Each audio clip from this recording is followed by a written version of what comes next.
Carinho, né? Que a palestra dele, eu tenho certeza que vocês vão gostar muito, vai valer a pena. Isso é palestra, não é da semana passada. Depende. Foi ela que fez. Que isso? Então seja bem-vindo, tá aí. Não importa a forma, importa o conteúdo, não é? Muito boa noite, muito prazer. Meu nome é Sérgio, estou aqui de volta a falar com vocês. Hoje é quinta-feira, dia 1º de agosto de 2019. São 8 horas e 10 minutos. Nós vamos falar um pouquinho sobre a Marcha do Progresso, no Livro dos Espíritos, na pergunta 781. Tem lá uma pergunta que diz mais ou menos assim: é possível o homem deter a Marcha do Progresso? E aí nós ficamos pensando a esse respeito e os Espíritos responderam que ele pode tentar, ele pode até em alguns instantes conseguir, mas por pouco tempo. Porque o progresso, ele conforme a roda do progresso vai aumentando, ele vai passando por cima das suas oposições, das suas pedras, e vai esmagando quem estiver pela frente, porque o progresso acontece, tem que acontecer, faz parte da lei divina. A doutrina espírita é uma doutrina que está aí, aliada ao progresso, e nós estamos todos aqui juntos pensando no nosso progresso espiritual, no nosso desenvolvimento espiritual. Mas nós precisamos entender que, na verdade, muitas vezes a gente fica assim um pouco à mercê de uma sociedade, de um governo, de uma série de outras circunstâncias. É de se lembrar também que há não muito tempo atrás, aí nós vamos buscar aí 2000 anos atrás, mais ou menos, onde nós tínhamos as sociedades romanas, as atenienses, aí outras tais sociedades. E dizem as boas línguas de que, em verdade, a humanidade não conseguia ultrapassar a casa dos 200 milhões de pessoas no mundo. Hoje nós temos perto de 6 bilhões. Mas quando começava a ultrapassar 200 milhões, tinha um problema, porque não tinha alimento para todo mundo, é uma confusão, uma bagunça, um horror. E a partir de então, o que acontece? Acontece que eles começavam a arrumar confusão e criavam guerras. Então, 210, 220, 230 milhões, aí dava uma guerra, estourava uma guerra, ela morria 30, 40, 50 milhões, voltava para 180, 190 milhões, equilibrava a sociedade, e aí tinha comida para todo mundo, tinha condições para todo mundo. Então, por trás dessas guerras tinham os problemas, porque eram guerras financeiras, eram questões agrícolas, eram questões religiosas, e o homem vivia em guerra, até porque ele não conseguia administrar um número superior a este. Bom, aí o que acontece? Acontece que o homem vai descobrindo alguma coisa, não é? Vai descobrindo alguma coisa tecnológica. E com essa tecnologia vai aprendendo a lidar um pouco mais com a agricultura, vai aprendendo a lidar um pouquinho mais com outras técnicas. E isso vai, de uma certa forma, empurrando o homem para frente nesta bendita lei do progresso, aonde nós chegamos em condições favoráveis quando nós temos as diversas revoluções que houveram no mundo, e uma delas foi a Revolução Industrial. E com a Revolução Industrial, obviamente, nós podemos e temos condição de chegar a 6 bilhões, a 10 bilhões, e o objetivo da Terra, que é cerca de 20 bilhões de pessoas, dentro de alguns anos, talvez uns 100 anos, 150 anos, 200 anos, nós vamos ter cerca de 20 bilhões de espíritos encarnados na Terra. Agora, para que isso aconteça, obviamente, a gente tem um consumo. Nós consumimos, a partir do momento que nós acordamos, da hora da manhã até o final da noite, nós consumimos alimentos, precisamos de uma série de situações, de uma série de coisas, para que a gente possa sobreviver, para que a gente possa trabalhar, que a gente possa fazer as coisas. E óbvio que isso desgasta o planeta, claro que desgasta, né? Porque a gente consome os elementos que estão no planeta, obviamente. Então é preciso ter uma visão e entender que o progresso faz um consumo do planeta. Isso é o natural que aconteça, obviamente que é natural. Então, hoje a gente tem visto aí uma série de movimentos, não é? Tentando barrar isso, tentando barrar aquilo outro, e a gente percebe que nós não podemos estar afeitos a isso, porque nós temos que alimentar 7 bilhões de pessoas, daqui a pouquinho 10 bilhões, e para isso nós precisamos trabalhar muito intensamente. Nós vamos progredindo e vamos devagarzinho largando essas guerras para trás, e aí a humanidade vai para frente, vai progredindo, que é o nosso maior objetivo.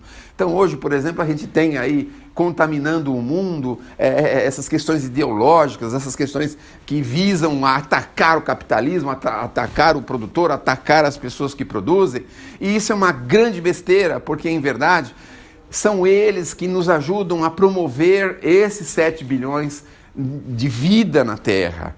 Então, muito embora tenha aí desigualdades sociais, tenham pessoas que ficam mais ricas do que as outras, mas isso é uma questão em que o homem, com o tempo, com o seu progresso, ele vai aprendendo a se desprender um pouquinho mais, vai aprendendo a entrar em condições um pouquinho melhores, e isso vai o favorecendo para que ele possa conviver melhor juntos. Então, a ideia básica é essa, e é natural que durante um grande período de tempo a gente tenha conflitos. Então, conflitos de entendimentos, conflitos mil, em que nós estamos ainda tentando nos aperfeiçoar, encontrar um ponto de apoio, um ponto de equilíbrio.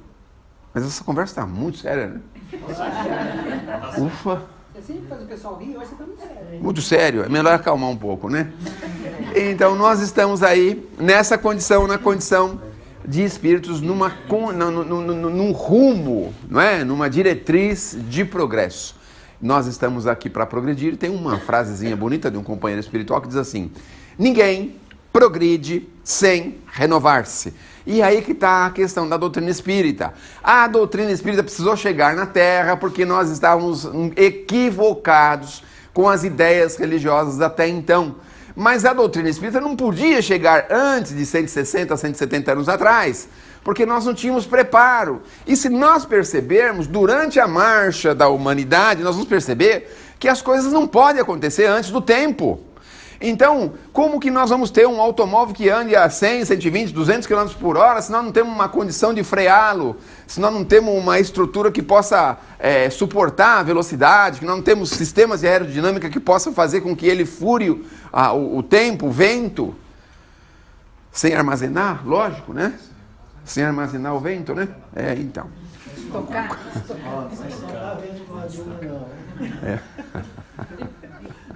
Isso foi só uma brincadeira, mas eu nem sei de quem que nós estamos falando, da doutrina espírita, né? Nós estamos falando da doutrina espírita, certo? Muito bem. Então, muitas coisas dependem uma coisa para chegarmos a outras coisas. Aí tem essas questões energéticas. Aí eu não sei se você se lembra que a gente tinha uma lâmpada que você ligava a lâmpada e as outras baixavam assim, porque era muito forte. Puxava uma energia terrível. Ligava um televisor assim, dava a impressão que aconteceu uma explosão atômica. Plec, pau! Ligava um troço assim. Umas válvulas, tinha que esquentar as válvulas, não tinham? Nos rádios da televisão.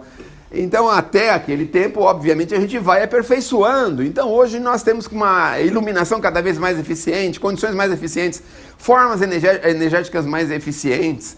Então, aí na década de 80 surgiu um barbudo aí meio louco da cabeça dizendo pra gente que nós temos potencial de energia que o homem não pode nem imaginar, que é o sol. O homem não consegue usar a energia solar ainda, que é uma coisa nascente, que é uma coisa que é o futuro.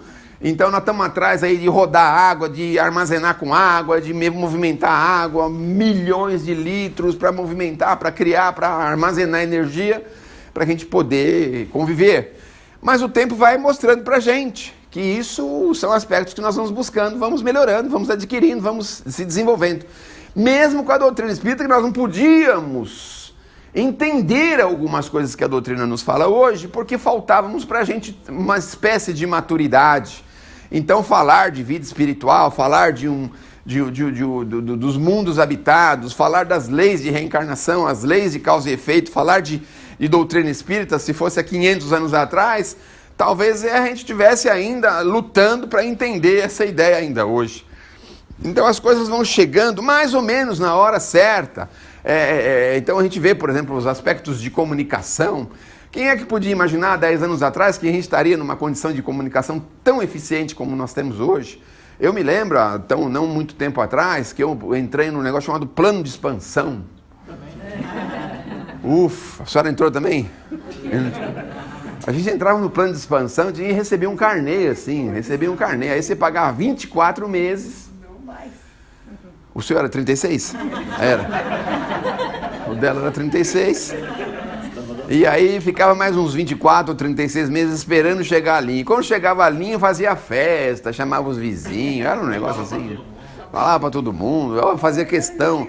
A gente não demorava mais do que 5 minutos para decorar o número do nosso telefone. Era um negócio assim, impressionante, era uma ansiedade assim, né?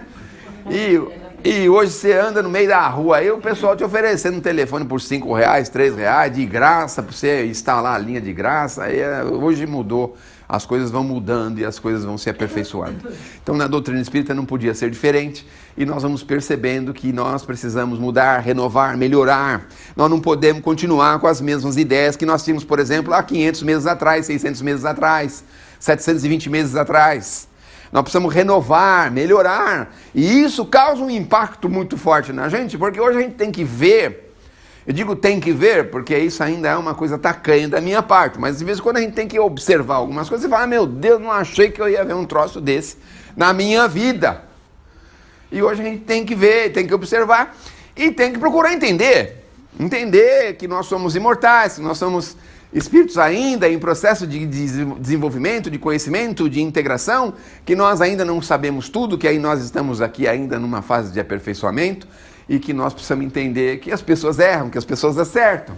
Então nós precisamos encontrar em nós aquela coisa de você saber como se colocar no mundo de uma forma aberta para que a vida da gente seja uma vida de evolução, de desenvolvimento, de crescimento. Nós não podemos passar 20, 30, 50 anos com as mesmas ideias como nós tínhamos no passado. Então, os nossos avós, nossos pais, às vezes familiares nossos do passado, de 50 anos atrás, 40, 50, 60 anos atrás,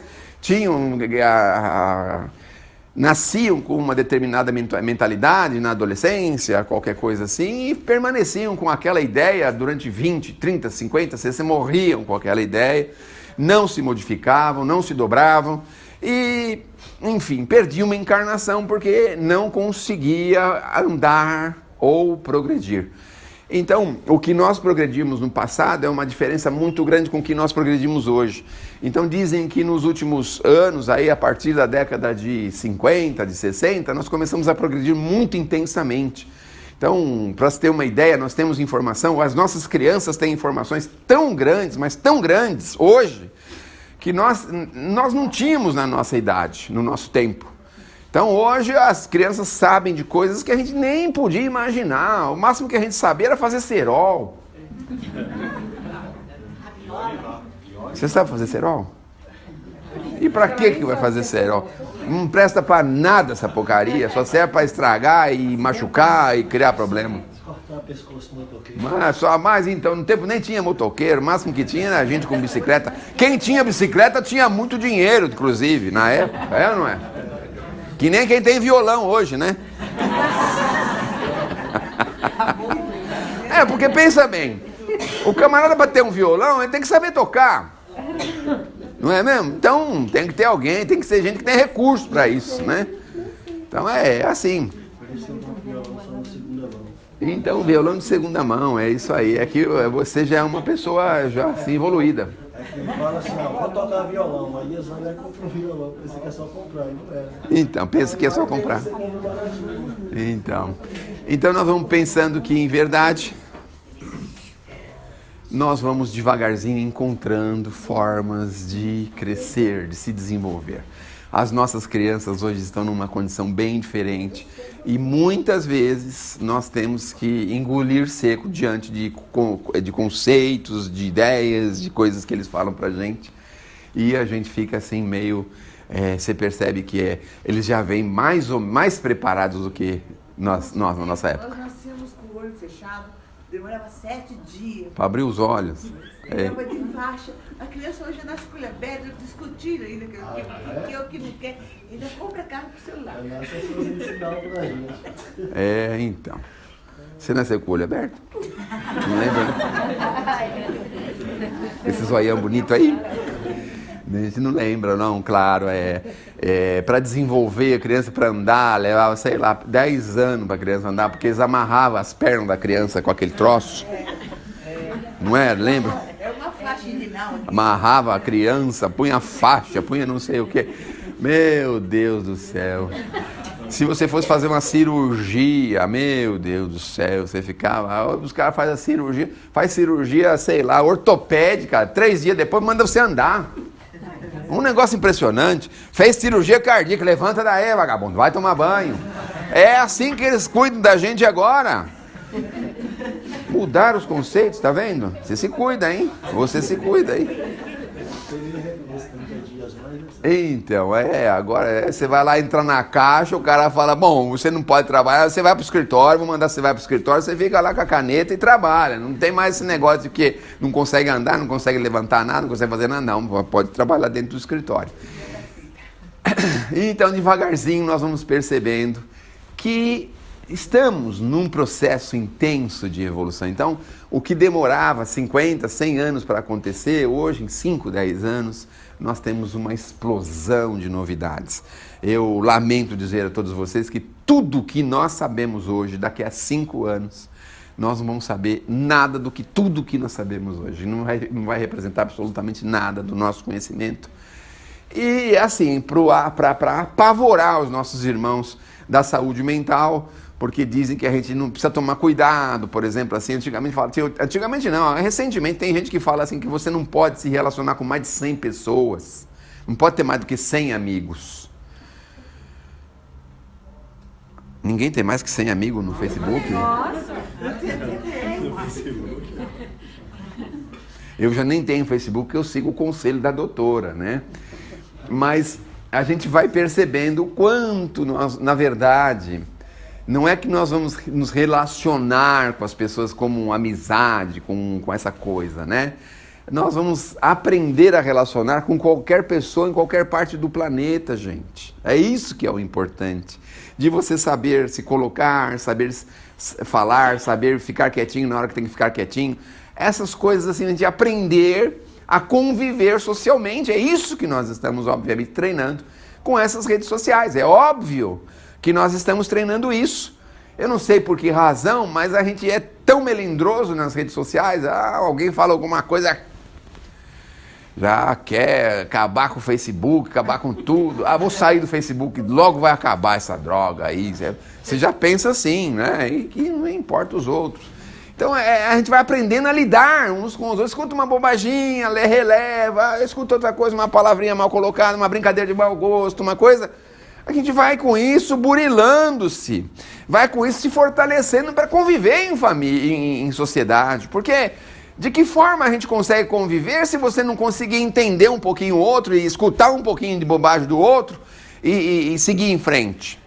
Então quer dizer que cada um que fala alguma coisa que você não gosta, você vai brigar com a pessoa, vai se distanciar dela. Nós vamos virar assim, reclusos, não é? Porque... Cada um tem uma ideia, tem uma opinião, isso também é uma coisa fantástica, fabulosa, porque faz com que a gente diversifique o nosso conhecimento, o nosso entendimento sobre as coisas. Então, tudo que vem acontecendo é de um grande otimismo para todos nós, porque nós vamos aproveitar essa corrente. É claro que ainda estamos se adaptando com essas questões eletrônicas, aí esses meninos com esses jogos, com essas coisas. Nós estamos se adaptando a isso, com essas redes sociais, com esses aparelhos eletrônicos, nós estamos se adaptando a isso.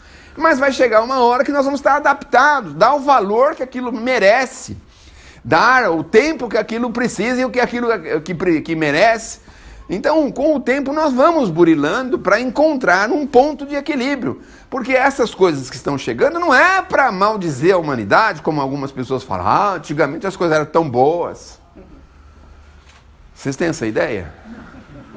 Eram tão boas, né? Ótimas, maravilhosas. Então o camarada ia fazer uma cirurgia lá, pelo amor de Deus, era serrote e tesoura e não sei o que mais, meu Deus do céu. Agora os caras enfiam, fazem um buraquinho, né? Tem uma cirurgia, o cara faz a pessoa sai no hospital, opera de manhã, sai de tarde. O que você fez? Sei lá, vesícula, pedra não sei aonde, essas coisas. Antigamente abria a barrigada dos porcos, né? Eu tô falando de mim. Eu tive que abrir a barriga por causa de apendicite. Então, apendicite. Você vai na praia, operou do apendicite, todo mundo sabe, né? A cesárea dá para disfarçar, porque tem maiô, tem outras coisas, né? Mas a apendicite não tem, porque eles cortavam de assim, ó. Não tinha jeito. Abria você pelo meio, assim, só faltava ver o coração.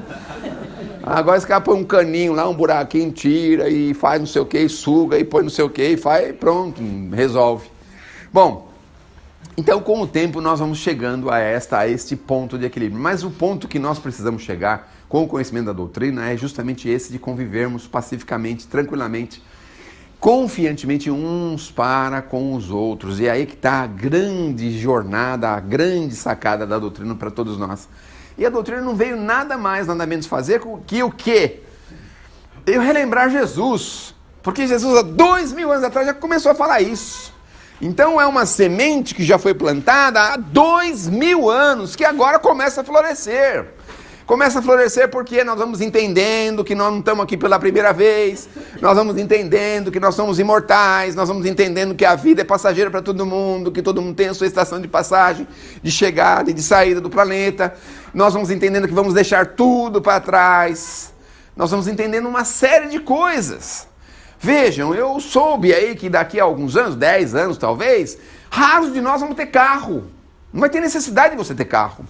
Você vai andar com carros alugados, como nós temos aí agora, esses aplicativos. Isso vai ser uma coisa tão intensa, mas tão intensa, para que eu vou ter um automóvel? Não tem necessidade. Então, uma série de coisas que hoje nós somos prendidos, somos amarrados. Futuro vamos pensar, para que eu preciso disso? Eu não preciso disso para nada. Então, nós vamos devagarzinho aprendendo a se desprender, nós vamos entendendo que precisamos aceitar, que precisamos compreender que diante de um fato novo, antes de emitir um juízo de opinião, é preciso avaliar todas as circunstâncias. Que não adianta você olhar o negócio, dar uma opinião sem saber direito o que você está falando, não é? Nós não vamos mais viver nessa ignorância que nós vivemos, por exemplo, no meio político, que a gente não entende as coisas que acontecem no nosso meio. A gente acha que é assim, que é assado, que é cozido, mas isso aí é tão distante do que nós estamos imaginando, que isso é uma coisa tão desenvolvida, tão profunda, que tem inteligências extremamente desenvolvidas trabalhando com isso, e a gente só recebe assim a coisa pronta. A mesma coisa que a gente vai, sei lá, na casa de uma tia, de alguém, come lá um prato, alguma coisa, ai que delícia, meu Deus, mas o que é isso aqui? Eu me lembro uma vez que fui na casa de uma tia minha, comi um negócio, ela falou, meu Deus, mas isso é uma delícia, esse frango é uma delícia. Aí ela acabou de comer, jogou tudo fora, guardou, arrumou a casa, tudo. É, meu filho, mas não era frango, não era rã. Deixa eu comer rã. Não? Pede para sua mãe fazer na sua casa. Vai lá no Mercadão, comprar umas rãs para você. A senhora já comeu, né? Minha tia era parecida com a senhora. É, por isso que eu descobri que ela tinha feito. Então nós vamos devagarzinho, entendendo assim, quer dizer, vamos emitir um juízo, né? Se falasse que era rã, alguém ia se aventurar a comer? Óbvio que não, né? Gente, um Corsa Prata estacionado atrás de um caminhão. Tá aqui? Corsa Prata? Corsa não tá. Prata? Ou é o caminhão que eles estão procurando? Não, o caminhão quer sair e o Corsa tá atrás. Não tem ninguém de caminhão aqui, o né? O caminhão fica aqui, às vezes nem sai, né? É. Obrigada. Hoje ele vai sair, né? Então, e nós vamos devagarzinho, aprendendo a viver, isso que é o mais importante. Então nós vamos começar a entender que o que é mais importante não é o ato propriamente dito, mas como nós encaramos o ato, o que serviu para a gente aquilo, no que foi útil aquilo. Nós vamos, por exemplo, aprender a entender que as pessoas têm direito de se aborrecerem, têm direito de se ficarem nervosas, que as coisas não têm que ser de acordo com a nossa vontade. Olha lá o Pai Nosso. Aí você vai lá no Pai Nosso, fala, seja feita... Como é que é essa parte? Fala aí pro tio. Seja feita a sua vontade, então. Mas muitas crianças já falam diferente. Seja feita a nossa vontade. Eu quis pegar ela, mas não teve jeito. Eles ensinaram direitinho, hein? Então a gente vai percebendo que, na verdade, existe uma ordem superior, não é? Uma ordem que comanda o mundo, que manda na gente, que conhece a gente, todos os mínimos detalhes da nossa vida. Uma vez eu soube, num estudo escolar, uma pesquisa, que a União Soviética tinha um sistema secreto lá, tal da KGB, depois criaram um outro sistema secreto, e aí eles tinham 18 bilhões de fichas e arquivos de pessoas. 18 bilhões. E aí se fala, mas hoje, coisa de 50, 60 anos atrás, a Terra tinha o quê? 2 bilhões, 3 bilhões, no máximo? Eles tinham fichas de 18 bilhões, não só uma ficha de cada pessoa, mas um monte de fichas de cada pessoa sobre o que ela fazia, ou os caminhos que ela andava, as coisas que ela fazia. Levaram meses para eles tirarem esse troço de um lugar que estava lá. Meses e mais meses, só para tirar as fichas de lá, os dossiês, as coisas que eles tinham lá. Então aí eu fiquei pensando, meu Deus, como é que o nosso Pai pode saber da vida de todos nós, seres que estamos aqui na Terra, seres espirituais? Aí a gente fica pensando mais na Terra. O André Luiz fala pra gente que nós estamos aqui em torno de 20, 25 bilhões, entre encarnados e desencarnados. E aí você fala 25 bilhões, mas como é que pode dar conta de tudo isso? Mas é que a gente não tem a menor ideia de como que funciona isso com o Criador. Agora a gente tem uma certa noção, porque agora a gente vê assim, bom, tem 100 milhões de pessoas conectadas num telefone, por exemplo, né? É um negócio impressionante que a gente não podia imaginar. A gente imaginava aqueles fios, né? Imagina todo mundo com um fiozinho que chega para lá, outro chega para cá, outro para cá, 100 milhões desses fios, 50 milhões desse fiozinho, mas não é isso. Aí já não tem mais os fios, agora as coisas andam tudo de forma aérea, quer dizer, de forma no ar, né? Através de ondas magnéticas. E você fala, mas como é que uma onda não se atrapalha com a outra? Como é que um aparelho recebe exatamente o que ele tem que receber? Como é que é isso? A gente não consegue entender isso. Imagina entender o sistema divino de controle e de conhecimento de cada um de nós, não é? Então, nós temos aqui dentro de nós um sistema aperfeiçoadíssimo, é uma máquina maravilhosa que é o corpo físico, que se autossustenta, que cria condições para determinadas direções, que faz uma auto-regulação, uma auto-arrumação. Eu soube que à noite, por exemplo, quando a gente tem os períodos noturnos, que o corpo faz uma rechecagem no corpo todo, então ele vai verificando as coisas que funcionam direitinho, as coisas que não funcionam, vai vendo o que pode fazer, é uma coisa assim, uma espécie de autocura que todo mundo tem durante a noite. Então aí esses especialistas dizem, você não pode dormir com a barriga cheia, porque senão você fica 2, 3, 4, 5 horas fazendo digestão durante a madrugada, e o seu corpo não consegue iniciar um processo de auto-checagem, então ele nunca faz uma checagem no teu corpo, para ele mesmo se autoajustar. E aí eu fiquei pensando, meu Deus, mas cada coisa que o pessoal também descobre, não, meu Deus do céu, o que é isso? Pelo amor de Deus. Mas é uma coisa milenar, porque alimentar-se horas antes de dormir é uma coisa antiga, não é uma coisa de agora, é uma coisa que era meia instintiva das pessoas. Você vai no pessoal do interior, então eles tomam café bem cedinho, almoçam bem cedinho e jantam bem cedinho, 6 horas da tarde, 7 horas da tarde. É uma coisa bem cedo. Não, aqui também. É. Aqui também? É. Aqui também, mas aqui também é interior, né? A gente vai devagarzinho, começando a entender essas coisas. Então, nós estamos aí numa máquina fantástica que é o corpo humano. Estamos agora entendendo o corpo, que nós abusávamos em determinadas químicas, que essas químicas são deletérias para o corpo, mas o corpo, com um esforço de manutenção, ele faz uma automanutenção e faz a gente sobreviver até X anos, mesmo com aquelas químicas deletérias, ruins, né, que a gente sorvia há anos atrás, há tempos atrás. Então, tudo isso para mostrar para a gente que nós precisamos agora investir na nossa experiência espiritual. Então, não é por outra razão que a gente vem buscar assim, algo a mais. Nós não estamos só contentes com o corpo físico, as coisas materiais. A gente está querendo saber como que a vida funciona de verdade, o que nós estamos fazendo aqui, de onde nós viemos, para onde nós vamos, qual é o nosso objetivo aqui na Terra, para que nós nascemos aqui, o que estamos fazendo aqui, para que serve a vida. Então nós vamos devagarzinho começando a entender que existem razões para estarmos aqui, que precisamos estar aqui, que vamos chegar num futuro muito próximo e que todos nós, mais cedo ou mais tarde, chegaremos aonde devemos chegar. Existe uma parábola que foi criada por Kardec, porque parábola é uma história com um fim moral, não é? E o Kardec criou uma meia dúzia de parábolas que está espalhada na codificação, e dentro dessas parábolas tem uma lá que se chama Estrada da Vida. E a Estrada da Vida mostra, né, o ser quando começa a primeira encarnação como ser humano, e aí ele entra numa estrada bonita, larga, que você pode trafegar rapidamente, e aí de repente, aparece uma floresta que você nunca viu na frente.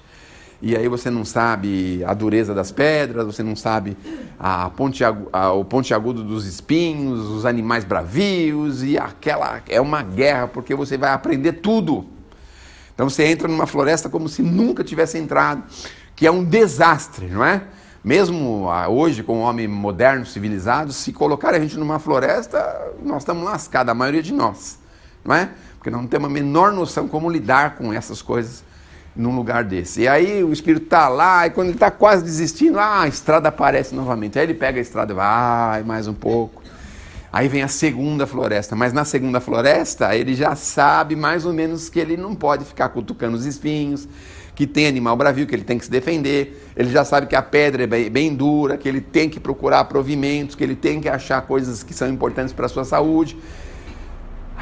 Está quase se cansando novamente, de repente a estrada aparece outra vez, ele vai mais um tantão, lá na frente outra floresta, mas cada vez que as florestas vão aparecendo, ele vai lidando, ele vai se desenvolvendo, ele vai se desvencilhando delas cada vez mais rápido, com cada vez mais inteligência, até que chega uma floresta lá onde ele encontra um abismo. Dentro desse abismo tem lá alguém que fala para ele que ele tem que ele só pode atravessar para o outro lado se ele conseguir pular, ou se ele descer lá para baixo, subir. Aí ele cria meios para atravessar aquilo, atravessa, chega do outro lado da floresta e vem a estrada até que ele chega no seu objetivo. Chegando no seu objetivo, ele fala: bom, agora eu estou sossegado, já cansei bastante, agora eu vou descansar eternamente. Só que aí vem lá os amigos e dizem assim: não, vem cá, vamos te mostrar alguma coisa. Aí eles vão lá e mostram aqueles que estão iniciando a floresta, iniciando a primeira floresta. O nosso papel é ir lá ajudá-los a ultrapassar a primeira, a segunda, a terceira, inspirando-os, favorecendo-os, ajudando eles a se desenvolver. E aí, então, a estrada da vida mostra pra gente que nós reencarnamos e desencarnamos, reencarnamos com um objetivo, que é sustentar e ajudar aos outros cada vez mais e cada vez melhor. Então, se na nossa floresta, estamos nas primeiras florestas, por exemplo, a gente está tentando sobreviver a ela, mas algumas pessoas já passaram por diversas florestas, e aí, ao invés dele sobreviver, que ele já sabe fazer isso de forma ímpar, ele vem lá e ajuda os que estão em dificuldade. Oh, você machucou, rapaz, você não pode pôr a mão no espinho, olha, cuidado que esse bicho aí te pega. Ufa, vamos relaxar um pouco agora. Estava falando em floresta e bicho bravio, né? Nós temos uma briga aí, assim, uma briga terrível com os animais, né? As pessoas estão aí querendo proteger os animais, levar para casa, pôr na cama para dormir, né? Estão querendo fazer isso, né? Então eu tenho um primo. Semana passada, o jacaré domado, que a mulher dá comida para ele, estão fazendo isso, né, com os bichos. Vacila lá na frente dele. Bom. Aí, senhor jacaré, o senhor seja bonzinho. O senhor, por favor, não abra muito bem a boca, não feche com muita força. Estou aqui para te ajudar, né? Eu vi um cachorrinho de meinha, assim, andando na rua, bonitinho. Aí você pensa assim, puxa vida, aí chega em casa, deve tirar a meinha, que ele não vai estar com a patinha suja para entrar em casa, né? É umas coisas assim que a gente vai exagerando, mas até chegar num ponto de equilíbrio. E eu fui no interior lá, perto de Bueno Brandão, ali perto de Socorro, aquela região aí perto de Serra Negra. E aí tem uns primos da minha esposa, eu falar de uma das minhas esposas, olha que coisa. Isso é coisa do passado. Olha só, meu Deus do céu. Tomara que ela não escute. Isso foi só uma conversa, viu? É uma coisa que surgiu, que foi uma resposta que eu dei, mas não é nada certo. É da pessoa, não é de mim, não. Então, estava lá na casa lá dos primos da minha esposa, chegando lá, tem um menino de 10, 12 anos, então tá lá o pai, falou, nós passamos um aperto aqui, nós fomos para a cidade, deixamos ele sozinho aí Foi chegando, fechando a noite, a gente demorou e daqui a pouco ele olha aqui para fora, tinha uma onça aqui fora no quintal. Mas o menino do interior, esperto, né? O que ele pegou e fez? Pegou uma bombinha e jogou lá no quintal, deu uma explosão lá no quintal. A onça derrubou máquina de lavar, derrubou tudo que tinha lá na frente, subiu numa árvore, ficou uns 4 dias lá na árvore, sumiu da frente, né? Então eu podia chamar alguém assim que gosta de proteger bem os animais, falar, escuta, o que você poderia sugerir que ele fizesse? Então falar assim, dona onça, olha, eu estou sozinho aqui, mas por favor, né? A senhora, por favor, vai procurar outras coisas para fazer. A senhora fica aqui, fica incomodando a gente, porque daqui a pouco meu pai chega, vê a senhora aqui, é complicado. Vai me comprometer, meu Deus do céu, não é? Então vejam bem como que são as coisas, né? Mora no interior, aí você está passeando com ele lá e fala, olha, não vamos passar por aqui, porque aqui tem uma vaca que é muito brava. Eu falei, mas e daí que a vaca é brava? E daí? Então vai aí você, para você ver. A gente não entende como é que isso funciona. Quem mora lá e sabe e vê, não é? Então, essas coisas. Aí tem um cachorro lá pequenininho, o cachorro vai entrar na casa. Não, é para entrar, eu já te avisei. Eles falam assim, eles domesticam direitinho, né? É direitinho, na base do pau. É. Então, os cachorros, a primeira coisa que eles aprendem é ler, depois escrever. Então, olha o pau, já consegue ler que aquele troço no negócio, você vai vir em coisa feia, certo? E já começa aprendendo a ler. Então, a gente vai devagarzinho percebendo que cada coisa está no seu lugar, meu Deus do céu. Então, a gente quer tirar a animalidade do animal, né? Quer colocar... Tem água para você, se você quiser. Se eu quiser água. Diz que esse é o primeiro aviso que eles dão para parar de falar. Olha, é verdade, já estou falando demais. Até que hora? 5 para as 9, 10 para as 9? É o primeiro aviso, fala assim, ela está falando demais. É melhor só tomar um pouquinho de água, faz favor. Toma um pouquinho de água, que é melhor, né? Então você já pensou se aparece uma onça lá no quintal da sua casa, hein? Já pensou que coisa terrível? Ela mora no apartamento. Mora em apartamento, né? Os meus filhos também, eles morrem de medo, moram em apartamento e morrem de medo. Fala, mas o que pode acontecer? Alguém pode subir pelas paredes aqui? Pelo amor de Deus, o que é isso? Vai morar lá com o João lá, que é o nome do menino, vai morar lá com o João lá, de repente você acorda lá, vê uma onça lá no seu quintal, aí você vai ter medo mesmo, aí você vai ver só que é bom. Então, cada coisa no seu lugar, obviamente, né? Então a gente está dizendo o seguinte, que é bacana, nós precisamos aprender a respeitar os seres naturais, óbvio, mas nós temos os nossos limites e eles têm os deles. Então a pessoa vai fazer uma cirurgia, vou isolar aqui esse grupo de bactérias para elas não morrerem, coitadas, vamos matar todo mundo? Que horror, não podemos, né? Olha, o bicho pegou sarampo, vamos tentar ver se a gente tira dele e isola para ele sobreviver, não podemos matá-lo. Então o mosquito, coitadinho, deixa ele viver, ele só vive 24, 36 horas no máximo. Deixa ele viver, deixa ele ser livre. Então tem coisas que a gente fala, você pega para o maior, tá certo? Você não vai abater um elefante, matar um rinoceronte, sem necessidade. Agora, você está numa floresta, aí um urso, você fala para ele, meu amigo, eu tenho direitos, hein? Tenho os direitos humanos. E você tem os direitos animais. Ele vai falar assim, eu não quero nem saber, não foi eu que inventei essa droga, pode vir aqui que eu quero te dar um abraço, meu irmão, vem cá. Ele te dá um abraço, aquele abraço de urso, não é mesmo? Então não esteja preparado para você ver. Mas então, é isso, estejamos atentos ao progresso, não emperremos a marcha do progresso e se for preciso, façamos um esforço para darmos passos adiante. Às vezes nós precisamos fazer um sacrifício, porque nosso conceito, as nossas ideias são tão ainda difíceis de serem entendidas e a gente não consegue muitas vezes dar aquele passo que nós precisamos dar. Eu fico imaginando algumas pessoas quando se deparam com a doutrina espírita. Se vê que a doutrina espírita não tem uma diferença muito grande, enorme do catolicismo, por exemplo, não é? A gente consegue mais ou menos conviver, não tem lá coisas assim que sejam mirabolantes, obviamente que não tem. Então, mas algumas pessoas têm dificuldade de entender a reencarnação, de aceitar a reencarnação, nem por hipótese, porque nós precisamos aceitar as coisas às vezes assim. Pode ser que neste momento a gente tenha dificuldade de entender que nós vamos voltar novamente, que já viemos aqui, já passamos por aqui. Mas vamos imaginar uma coisa, e se for real? Nós temos que ter essa interrogação no pensamento. Então, não acredito em Deus, mas e se Ele existir? Como é que eu vou ficar depois? Então nós precisamos pensar, a comunicação com os espíritos, mas e se isso realmente for real? Se vê que com isso a gente vai percebendo que tem coisas que não dá para voltar atrás, não dá para negar, obviamente, não é?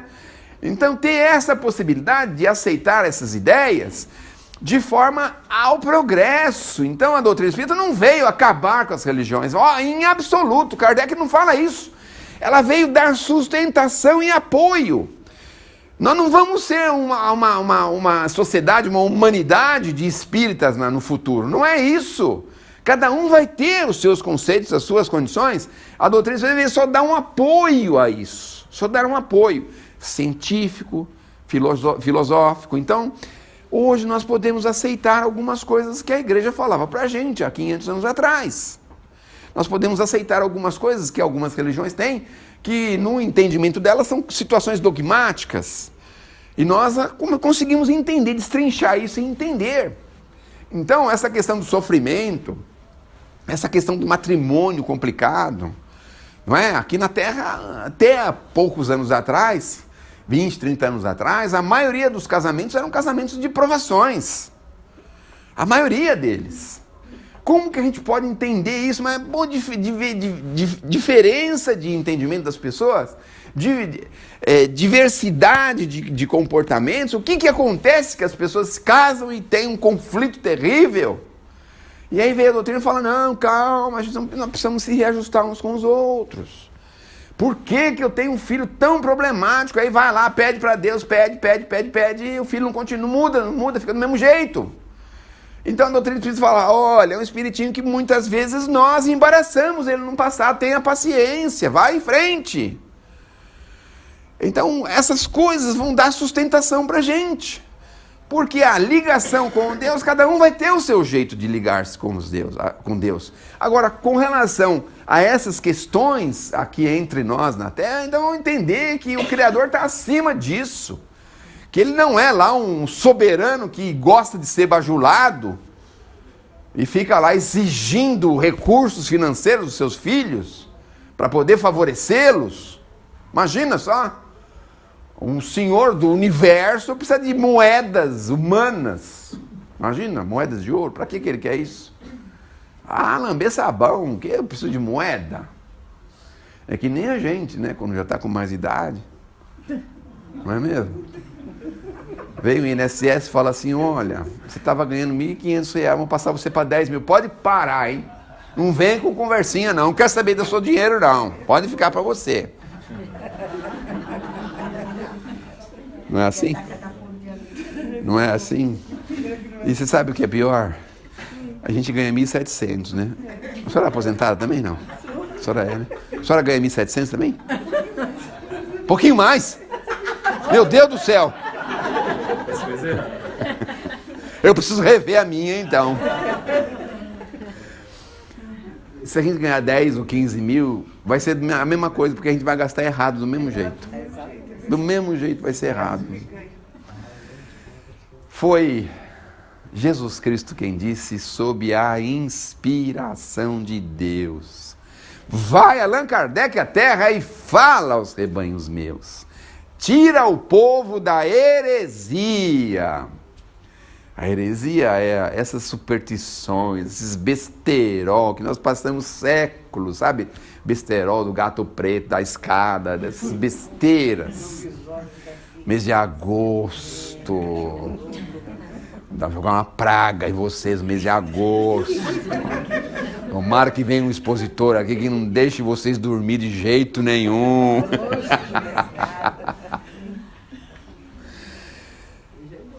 Foi Jesus Cristo quem disse sob a inspiração de Deus, vai Allan Kardec à terra e fala aos rebanhos meus, tira o povo da heresia, a minha doutrina amplia, cumpre lá a antiga profecia que eu fiz perante os judeus, como na dura Judéia, não temas tua missão, o Espírito verdade, eis teu anjo guardião, aumenta as glórias do céu, destrói na terra esse véu, que esconde o sol da razão.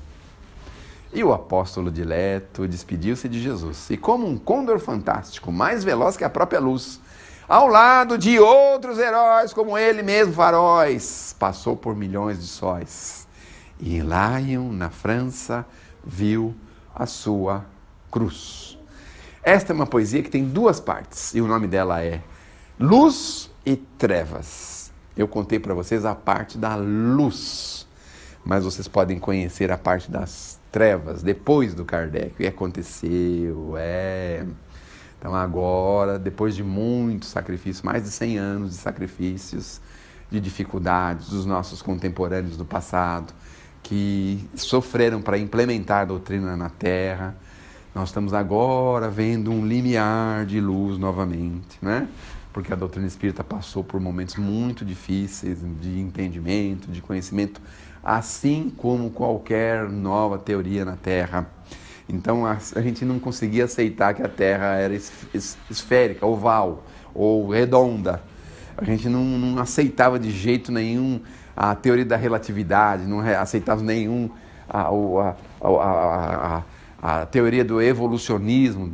Nós tínhamos dificuldade para isso. Com tudo que é novo é difícil de ser entendido. Mas é assim, não resistamos muito a isso, porque senão a roda do progresso vai passar. E ela não perdoa ninguém, vejam, não perdoa mesmo, não é? Até porque alguns conceitos que nós tínhamos religiosos estão sendo obrigados a ser revistos, não é mesmo? Serem revistos.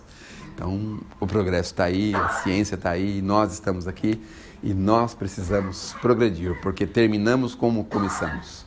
Ninguém progride sem renovar-se. Muito obrigado. Não pode bater palma porque expositor, isso é só para expositor de alto nível, que eu sou só um quebra-galho. Não podem bater palmas e não desanimem. Na próxima semana vão vir pessoas muito capacitadas aqui, mas eu vou jogar uma praga em vocês. Que vocês tenham um sono da morte, não consigam nem ficar sentado, caiam no chão de tanto sono, tá bom?